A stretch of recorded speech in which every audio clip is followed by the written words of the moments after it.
Bonjour à tous et bienvenue dans ce nouvel épisode de Marketing Square. Aujourd'hui, on va parler d'un sujet qui fâche. Qu'on soit junior, qu'on soit manager, qu'on soit senior, c'est toujours embêtant d'être engoncé dans un conflit dans lequel, de base, on est un petit peu dans la sauce et où, à la fin, potentiellement, on a aggravé la situation. Donc, si vous êtes comme moi et que vous ne savez pas spécialement gérer les conflits, je vous invite à écouter cet épisode. Suzanne, elle est spécialiste en management tout terrain. Elle a beaucoup d'expérience en RH et en développement RH. Puis aujourd'hui, elle est coach pour dirigeants et manager de proximité. Et elle explique un peu à tout le monde comment mieux communiquer.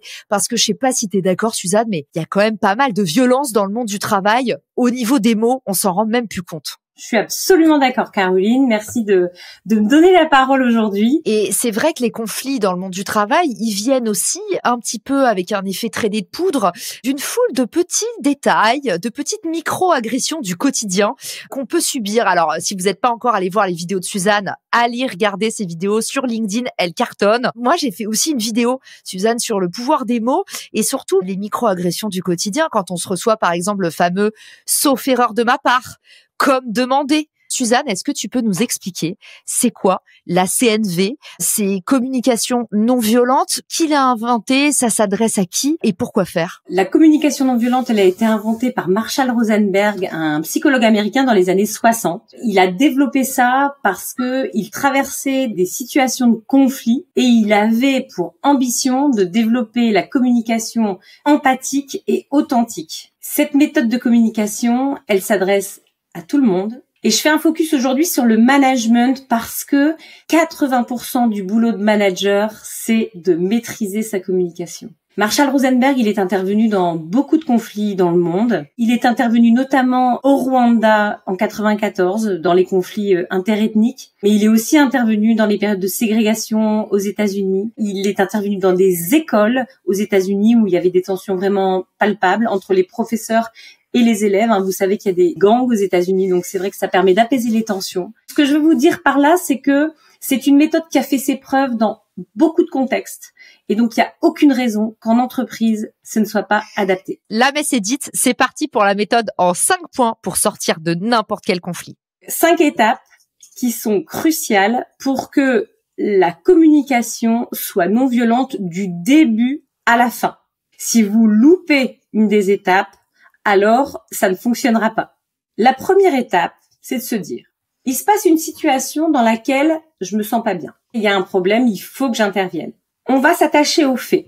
Je vous donne un exemple. Si on dit, il est arrivé très en retard à ma réunion, c'est une interprétation. Si on dit, il est arrivé avec 30 minutes de retard à ma réunion, c'est un fait. Donc, le sujet de la discussion va se baser sur les faits et non pas sur l'interprétation qu'on en a.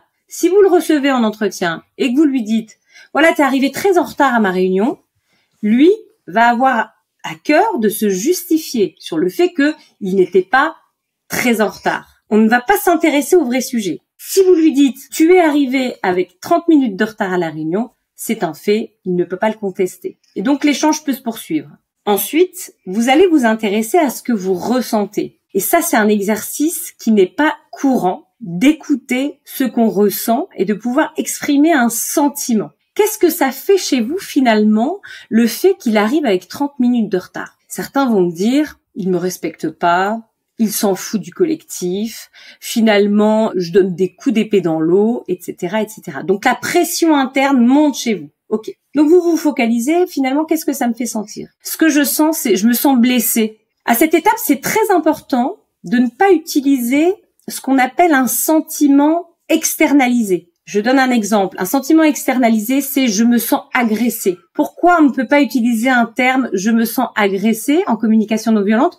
Parce que l'autre vous dira mais non, je ne t'agresse pas. Si vous dites je me sens blessé, l'autre ne peut pas vous rétorquer mais non, tu ne te sens pas blessé. Non, mais c'est très important d'utiliser les justes mots et des choses qui ne dépendent pas des autres. Plutôt que de dire je me sens abandonné, sous-entendu par toi, c'est je me sens seul. Donc on exprime ça, je me sens blessé. De quoi ai-je besoin maintenant? Le besoin, c'est pas j'ai besoin d'une nouvelle voiture, c'est pas un désir, d'accord? Le besoin, c'est quelque chose de fondamental et encore une fois, d'interne à soi. J'ai besoin de travailler en sérénité. Donc ça, c'est son besoin. Et il va enchaîner sur une demande qui va être je te demande de bien vouloir respecter les horaires désormais.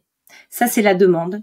Et enfin, l'accord négocié qui va être, est-ce qu'on est OK là-dessus? Donc, il faut tout dérouler. Pourquoi c'est important d'aller notamment jusqu'à la demande? C'est que, je vais prendre un exemple totalement différent. Un salarié vient vous voir et vous dit, j'ai besoin de reconnaissance. Le manager pourra avoir le réflexe de dire, ah bah écoute, non mais là, je peux pas te donner de prime. En fait, les primes, les budgets sont bloqués, on peut rien faire. Et le salarié de répondre, mais ah non, t'as pas du tout compris. En fait, moi, ce que j'attends, c'est que tu me dises quand c'est bien, tu me dises quand c'est pas bien, que tu remarques quand je suis pas là, que voilà, ces choses-là. Je n'attends pas de rémunération supplémentaire. La mécanique, c'est que l'interprétation du besoin, elle est multiple. Donc, on va dire, tiens, pour répondre à ce besoin, je vais lui donner de l'argent. Et donc, on a 99% de chances de tomber à côté. Donc, toujours avoir le réflexe de dire, et donc, qu'est-ce que tu attends de moi par rapport à ça? Quelle est ta demande? Un exemple complètement familier, c'est un enfant qui rentre et qui dit « j'ai faim ». C'est son ressenti, son besoin, c'est son besoin de manger. Et la réponse à son besoin, elle peut prendre du temps. C'est-à-dire que tu peux lui dire « et donc tu veux une banane ?» Non. « Tu veux un cookie ?» Non. Effectivement, ça sent le vécu, donc c'est « ok, t'as faim, tu veux manger, qu'est-ce que tu veux manger? Quelle est ta demande? » « Je veux des chips. » Eh bien non, puisqu'il est 16 heures, interdiction de manger des chips. Ce qui est important, c'est qu'on peut dire non aussi à une demande qui est bien formulée. L'idée, c'est de ne pas tomber dans la manipulation qui nous permet d'aboutir toujours à nos fins. Mais c'est de rester sur une communication où on exprime ce qu'on ressent, on parle de son besoin et on le formule en demande pour aboutir à un accord négocié. On travaille aussi beaucoup chez les communicants sur le renforcement positif. Par exemple, au lieu de dire à quelqu'un « tu n'as pas fait ça », plutôt attendre un moment où il le fait, où il s'en rapproche en disant « j'adore quand tu fais ça » ou « c'est vraiment génial que tu aies fait ça ». Est-ce que c'est aussi des choses qu'on peut recommander, notamment aux managers qui nous écoutent, pour pas justement être trop dans l'incrimination? Je trouve ça tellement vrai ce que tu nous as partagé tout à l'heure et je trouve qu'on a tendance à tous beaucoup trop le faire. Chercher le coupable en permanence, c'est la pire chose pour progresser dans le monde du travail, quel que soit son statut. Qu'est-ce que tu aurais tendance à nous recommander sur le pouvoir des mots en entreprise? Lorsqu'on nous renvoie du positif, notre niveau de confiance augmente et donc on va oser prendre plus de risques, prendre des initiatives et donc il est vraisemblable que la performance s'améliore. Dans la mesure où on ne tombe pas dans le complément lié à l'identité de la personne. Quelqu'un qui fait quelque chose de très bien, si vous lui dites « hey, t'es un mec super, franchement là, je suis épatée par ta performance ». C'est très périlleux parce que même si ça fait plaisir sur le moment, quand ça se passe pas bien, qu'est-ce qui se passe? C'est plus un mec super? Donc, on doit s'attacher à toujours parler des comportements et des faits. Le dossier que tu as mené jusqu'au bout, tu l'as mené d'une façon remarquable. Je te félicite pour ça. Et en fait, c'est très lié au fait qu'en management, on a peur de ne pas être aimé. Les managers ont parfois du mal à faire la différence entre ce que fait une personne et son identité. Ils ont le même biais avec eux, c'est-à-dire la décision impopulaire que je vais prendre va faire que on va plus m'aimer. Donc, je vais pas prendre des décisions trop drastiques. Et souvent, on n'ose pas dire 100% ce qu'on pense et on finit du coup par arriver au moment critique où il y en a marre et en général, c'est le point de non-retour et c'est le moment où on sait pas réagir. Il y a aussi une autre chose dont on n'a pas parlé, Suzanne. Déjà, merci pour tout ce que tu nous partages parce que j'adore ces sujets. Franchement, c'est des sujets qui me passionnent. Le cerveau, il retient pas le négatif. Tout à l'heure, tu parlais des enfants. Pour reprendre le cas d'un enfant, c'est un peu la différence entre dire ne cours pas et marche plus doucement. En fait, quand tu dis à quelqu'un ne cours pas, le cerveau, il entend quand même courir. C'est le même principe que quand quelqu'un est en retard et que tu lui dis ne sois pas en retard, il faut mieux dire soyez vraiment à l'heure. Est-ce que tu recommandes ça et est-ce que tu l'utilises? Ouais, c'est très vrai. Un autre exemple flagrant, ne pense pas à un éléphant rose. Voilà, tu penses à un éléphant rose. Voilà. Toi qui accompagnes beaucoup de managers dans justement leur communication, on a aussi beaucoup tendance à s'auto-saboter. Et particulièrement, je trouve, plus on a des responsabilités, plus on est dans l'auto-sabotage parce que l'enjeu est grand et on panique.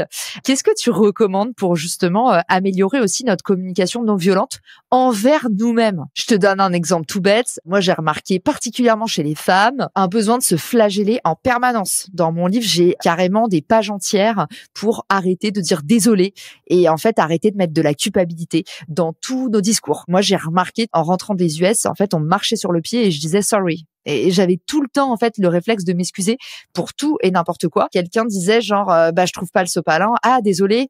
Oui, mais en fait, c'est pas ta faute, Caro. J'étais tout le temps en train de cultiver de la culpabilité dans mes relations et je trouve que c'est beaucoup le cas, particulièrement chez les femmes. Et on a aussi le réflexe de se flageller dès qu'on fait un truc pas bien, alors qu'on s'applaudit pas quand on fait un truc bien. Est-ce que t'accompagnes dans la communication ces managers qui ont tendance à tout le temps se flageller, quoi? Je les accompagne plutôt sur l'aspect, on va objectiver ce qui s'est passé. Qu'est-ce que ça vient toucher chez toi? Et on va aller décortiquer ça. Qu'est-ce qui fait que dans ton histoire personnelle, t'as développé une valeur importante au point de te mettre en difficulté dans cette situation-là? Et c'est en déroulant la plotte que souvent il y a des prises de conscience qui font qu'on arrive à prendre du recul sur ce qu'on est en train de traverser. Ou à trouver la croyance qu'on a peut-être depuis l'enfance parce qu'on nous a dit « Ah, mais toi, de toute façon, t'arrives toujours en retard » ou alors « Toi, de toute façon, t'es maladroite » ou « Toi, t'es pas sportif ». Donc, c'est aussi des trucs, des comportements dans lesquels on rentre et après, impossible de s'en défaire. Est-ce que t'as des bouquins à nous recommander pour faire de nous de meilleurs communicants, de meilleurs managers aussi? Parce qu'à minima, vous êtes manager de vous-même et c'est déjà une énorme charge de travail. Cooper, ça m'a pas mal aidé. C'est des livres qui sont synthétisés et que j'écoute en audio. Je passe beaucoup de temps à écouter des choses dans ma bagnole.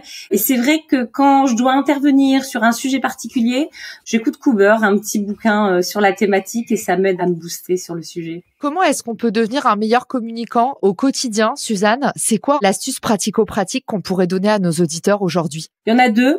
L'une, vous n'êtes pas une victime. Arrêtez de penser que tout le monde est contre vous. Deux, apprenez à maîtriser le silence, à être à l'aise avec le silence. Le silence, c'est un allié énorme en management. Savoir se taire pour laisser l'autre s'exprimer, ça va vous ouvrir des portes incroyables. Donc il faut travailler ça. Il y a beaucoup de gens qui sont très mal à l'aise par rapport au silence. Il faut vraiment s'exercer à se taire et juste à écouter. Parce que quand vous vous taisez, vous verrez que la personne, elle va continuer à vider son sac. Parce qu'elle non plus, elle aime pas le silence. Donc, elle va combler et elle va vous donner plein de détails qui va faire que vous allez bien comprendre sa réalité et que votre intervention, elle sera plus juste. Tellement, j'adore cette expression qui dit « winner speak last ».